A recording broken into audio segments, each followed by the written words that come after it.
Hey guys, how's it going? This is Danny, and I finally am putting together this Q&A video that I told you guys I was going to do, but I wanted to add a little bit more production to this thing. So obviously you've noticed right away that things look and sound a little bit different, and I hope you like what I've done with it. But without further ado, we're going to get to these questions. At Mr. Nick Mason asked, what excites you the most about 2016? I would say when it comes to We the Kings, I am beyond excited because we have our new album out, Strange Love, blah, blah, blah.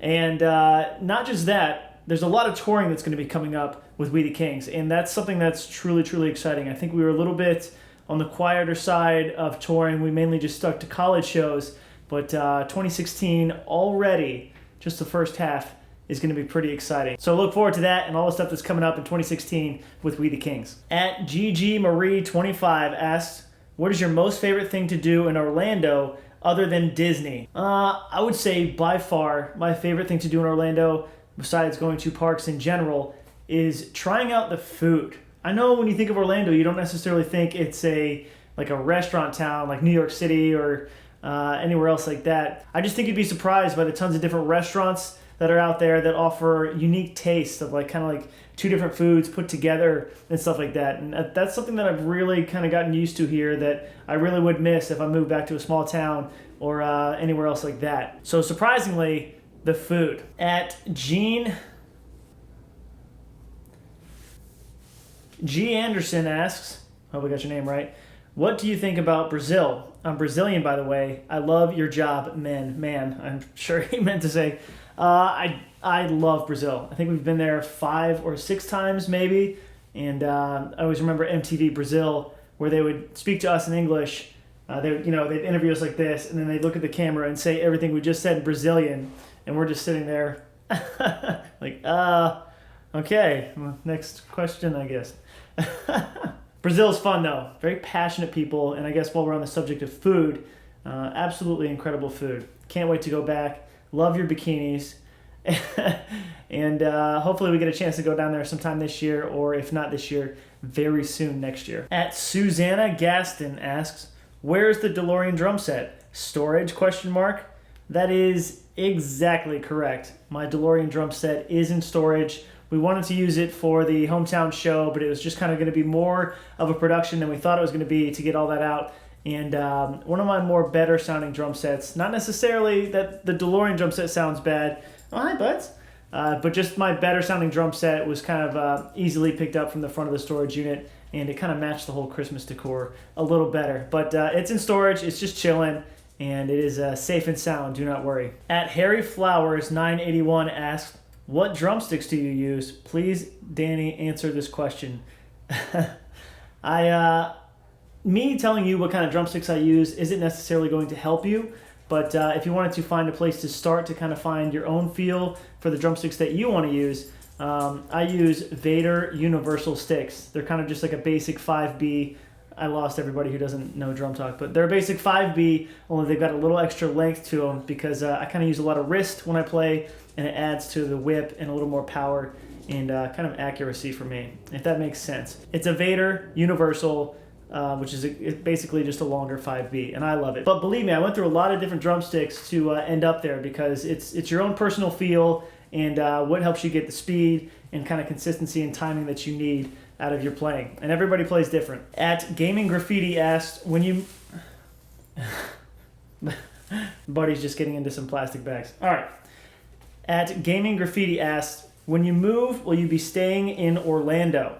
I haven't quite made that decision, but that's something that is definitely not out of the cards if, most likely a front-running option. Moving to Orlando has been a blast so far. I think it's one of the most fun cities in the country, and I say that having been to, most of them, or the major ones at least.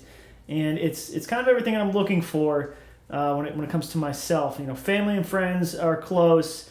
There's a ton to do. I love Florida for a lot of reasons, even though it's one of the craziest states here.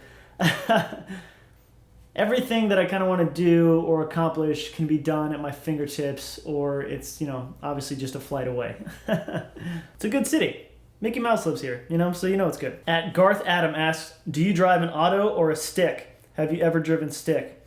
questions are getting more unique or random, depending how you look at it. But if you're curious, I drive an automatic. I do know how to drive stick. It's been about 5 years since I've driven a car with a stick. So if I were to sit down in one today, you might hear a grind or a stall or two before I get my old wheels back, my gears back, if you will. But I do know how to drive a stick, and I think that everybody should learn how to drive one at some point. It's pretty important. I know most Europeans are like, what? Yes, it is the truth. We favor automatic cars because we love to eat. That's what Americans do. We like to be able to drive and have a burrito or cheeseburger in this hand. I'm just kidding. I can't advocate that. I can't say that you should eat while driving. I'm just saying it takes a lot to do stick. At Herondale97 says, who is your celebrity crush at the moment? Hashtag Ask Danny. I'd have to say whoever plays Rey in the new Star Wars. There is something so sexy about that girl. I think it's because she's just a strong-willed, determined girl, and plus she's, you know, hot. I should probably know her name. I should find out her name. Buddy, will you do me a favor? Will you go Google the lead character for Star Wars, Rey, and report that back to me? Thanks. Anyway, at Watermelon, spelled interestingly, says, what would you have... All right, I got to pick up, buddy. Hold on. Come here. Ugh. Hi, bud. At Watermelon says, what would you have named if you didn't choose Buddy? What a perfectly timed question. I was thinking about calling Buddy Toki. I know, I kind of like the name. I was going to name him Tokyo. I was going to name him Tokyo and just call him Toki for short. I've always liked the name. I think I heard it first on Metalocalypse. One of the guitarist players' name is Toki. And I always thought it was cool, and having a dog named Tokyo and calling him Toki was just kind of a neat idea. But now that Buddy was kind of the name that I got used to first when I picked him up, it just makes sense. He just looks like a Buddy, you know? Plus, arguably the greatest drummer of all time is Buddy Rich, and well, that just makes even more sense than I intended it to. Buddy it is. At Megan Cyberg asks, hey Danny, what was your favorite meal as a kid? I guess Mark and I always used to eat one of two things. Either macaroni and cheese with hot dogs, classic, standard, American favorite, or a bowl of cereal. And it didn't matter what time of day it was, we would just pour a bowl of cereal and eat it. It was 9 o'clock at night, it didn't matter. So that was a way to make us happy if we were kids, either mac and cheese with hot dogs or cereal. And it was actually kind of funny. My mom was telling me over Christmas break that I had a weird phobia over like chunks in food. Now I know that sounds weird. What are chunks in food? I guess if there was, like, let's say tomatoes in spaghetti sauce, like the tomato chunks, or like blueberries in pancakes, that texture, that consistency, it bothered us so much, and we just couldn't eat it. We would just push our plate away. And I think that went up until we were like 12 or 13. We just didn't like chunks in our food. It's weird now, and I'm thinking about if I had kids and they told me that, I would just be like, what? What are you talking about?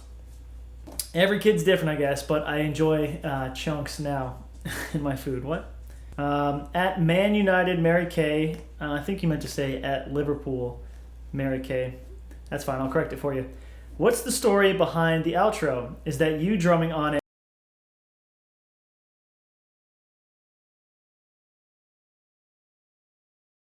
to me in the DLV by Mr. Jake Bundrick himself? Most people don't know this, but Jake can also play guitar. He helps write some of the Mayday songs that you guys hear on their albums, and is an incredibly talented dude, and just kind of hit me up one time with an idea that says, hey, do you want an outro instead of just kind of the audio of yesterday's video on your vlogs? And I said, that's probably the greatest idea I've ever heard.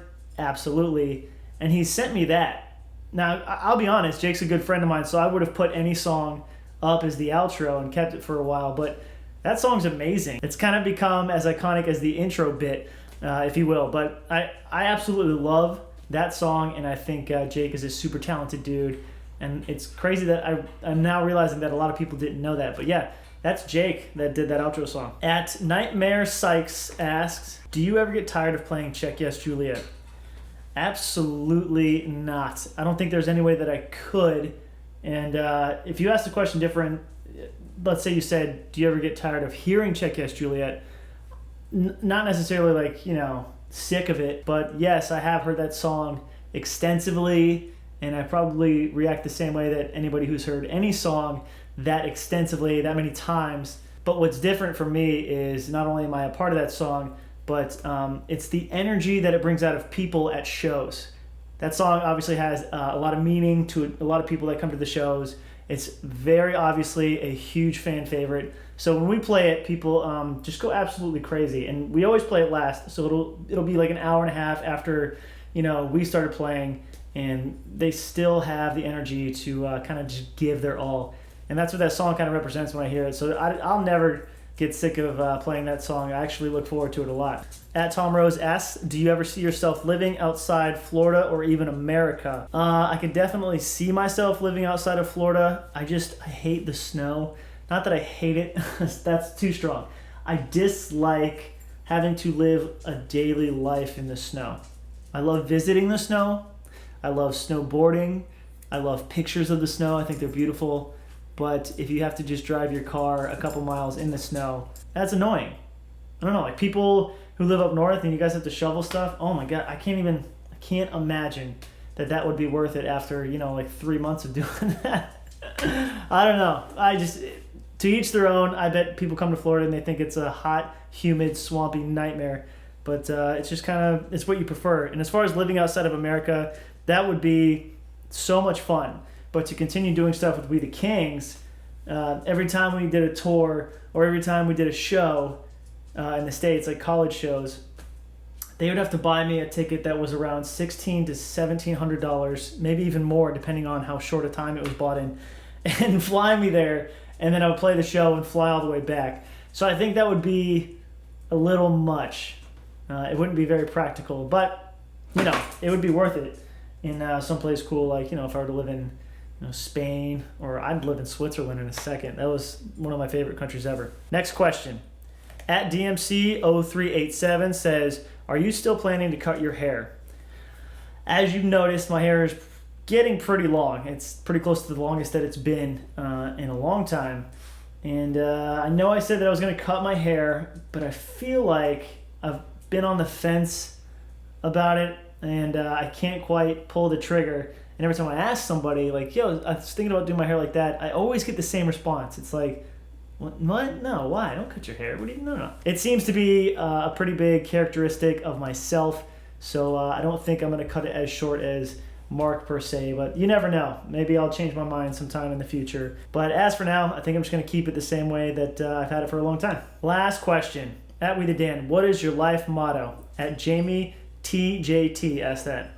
I would say that my life motto is to be the best version of yourself that you possibly can be. It's something that's, you know, it's easy to apply. Just either wake up, get to work on your dreams, make somebody's day, have a positive attitude and outlook on all your situations, no matter how, you know, just kind of problematic they may be. Be the best version of yourself that you can be, and you'll be surrounded by like-minded, positive people, and that will take you far in life. I truly believe that. So yeah, be the best version of yourself that you can be.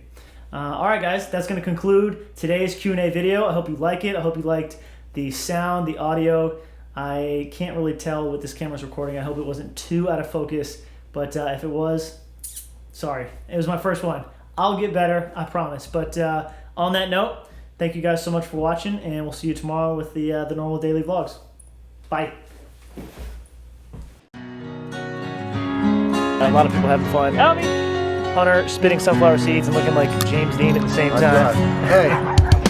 Ray's making friends. Hi, Ray! Almost the same coat, yeah. This one's going for Mark's ball. The old dirt ball. That's okay. Did you have a good time?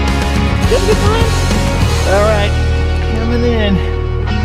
Ooh. Is that calling a coupe? No, it's more Danny. That's shame. Is that a scoop? That's why it was funny. It's one of those jokes that like